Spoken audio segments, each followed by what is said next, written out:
Hello and happy day, friends. This is SB Roz, the coach and quite messy whole human who writes SB's Chipped Plaster and Death and Stuff here on Substack. Got another one coming soon, a collaboration with my mom. Keep an eye out. Very excited about it. So on Monday in SB's Chipped Plaster, I wrote about the intersection of radical acceptance and self-compassion, and included a nifty, what I think is a nifty little flow chart on how to flow with difficult emotions. And one of the things that I included in there, and it's in the subtitle of the post as well, is about the negotiation between the self of now and the slightly future self, which I think is a negotiation that we are in far more often than we acknowledge, like all the time, right? So the example I give in the post is about a time many, many years ago when I was in line at a coffee shop with the person I am now married to, Teresa. And they had double chocolate scones in, which you can imagine went fast. They were made by a bakery down the street. Oh my God, so good. And I said, oh, let's get a scone. And Teresa knew already at the time that when I eat enough sugar, my face blooms in an itchy rosacea that is seriously not fun in a lot of ways. And so she said to me, like, is this one of those times that I'm supposed to say, yes, let's have a splurge? Or is this one of those times when I'm supposed to encourage you to not have the splurge? Which was such a thoughtful and skillful question. If I'd had the scone, the times that I've had the scone, that's caring for the self of now, right? Like the me of those moments of eating that extraordinarily delicious double chocolate scone from Breadcraft in Roanoke, Virginia. Y'all are the best. Um, is caring for the me of that moment, and the me of that moment, every bite. So wonderful. Totally delicious.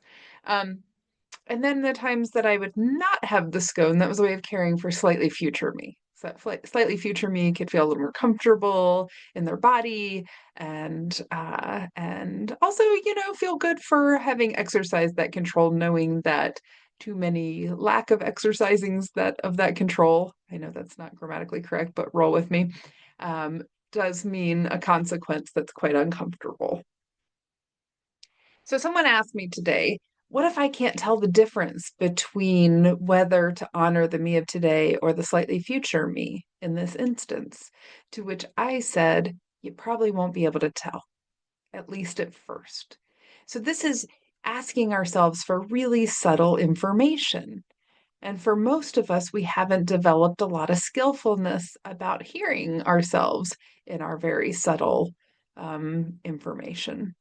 And so, what we need to do initially is experiment, right? And it starts with building in the pause, kind of like Teresa, not kind of, exactly like Teresa did for me in the line of that coffee shop. Instead of me pausing myself, she said, whoa, whoa, wait, wait, which time is this?